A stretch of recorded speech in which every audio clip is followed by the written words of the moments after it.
কি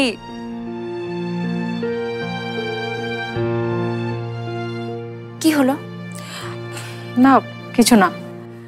জানো, আজকে যখন বাড়িতে আসলাম মায়ের কাছে শুনলাম বাবার ভাইয়া নাকি একসাথে বসে কথা বলছে। তখনই আমার মনে হলো আমার জীবনের কোনো সমস্যাই নেই।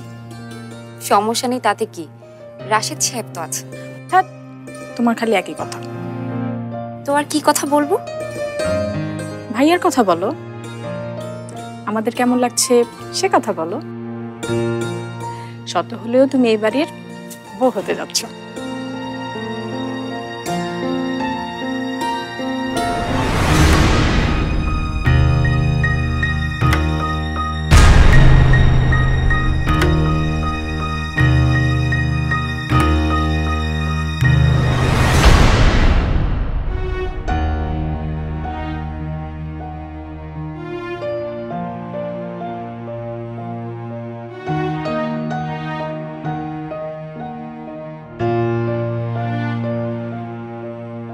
কি ভাবছো? না কিছু না। আচ্ছা একটা কথা বলো তো, যিনি আজকে সকালে দরজাটা খুলে দিলেন উনি আসলে কে? তোমাকে দুপুরেই না বললাম, তেমন কেউ না। এখন আবার কেন জানতে চাচ্ছ? শপিং মলে দেখলাম উনি তোমার সাথে খুব সুন্দর করে কথা বলছেন, আবার তোমাকে খুব আদরও করছেন। উনি এ পাড়াতেই থাকেন, মাঝে মাঝে বাবার সাথে কথা বলতে আসেন। 4 তারিখ ওনার ছোট বোনের বিয়ে, তো হয়তো তার জন্য কেনাকাটা করতে গিয়েছিলেন। 4 তারিখ? কেন?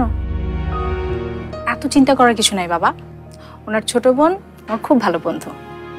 তাহলে তো তোমার অনেক সমস্যা হয়ে গেল। কেন? একই দিনে তোমাকে দুটো বিয়েতে অ্যাটেন্ড করতে হবে। দুটো বিয়ে?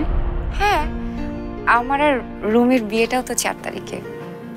তোমাদের বিয়ে 4 তারিখে? কেন, তুমি জানো না? না মানে তারিখটা জানতাম না। দাঁড়াও, আমি ভাইয়ের সাথে কথা বলে আসছি। বর্ষার বিয়ে তো আর পিছাতে পারবো না, তোমাদের বিয়েটাই পিছাতে হবে। বর্ষার বিয়েতে যদি আমি না যাই ও আমাকে খুনই করে ফেলবে। তুমি থাকো, আমি আসছি। শশী, তোমার বন্ধুর বোনের নামটা যেন কি? মেঘ। আচ্ছা শোনো, আবার কি? তোমার ভাইয়া এখানে যার কথা ভেবে কবিতা লিখতো তার নামটা কি?